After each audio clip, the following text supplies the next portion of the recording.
comic. I'm very excited about this next comic. He is making quite a name for himself. I know you're going to love him. Put your hands together for JacobOrenge!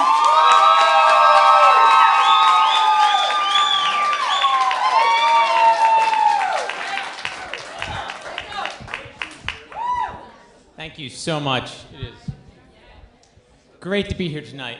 I have to say, I'm a little embarrassed because actually I almost missed my set tonight. I was almost late.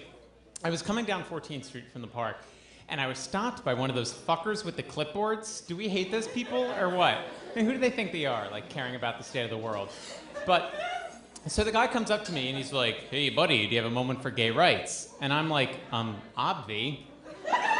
And he goes, well, can you please sign this petition? We're trying to get a bill through the legislature so Governor Patterson, gets gay marriage going. And I'm like, gay marriage? I can barely get a gay second date, Marriage isn't exactly on my horizon. And he goes, okay, just consider two things. He goes, suppose one day you're in a long-term committed relationship. So already right there, I'm like, hello, temporary suspension of disbelief. And he goes, two things. You're in that long-term relationship, and God forbid something happens to him. One, you can't visit him in the hospital overnight. And two, you can't make life support decisions for him the way that a heterosexual spouses can. And I go, okay, one, who's beating down the door to stay in the hospital overnight? I mean, seriously, like, what do you got to bring, a toothbrush? And you're like lucky if you get a cot. 9 times out of 10, you're in that bullshit recliner in the corner. And two, I said, buddy, trust me, no guy wants me making life support decisions for him.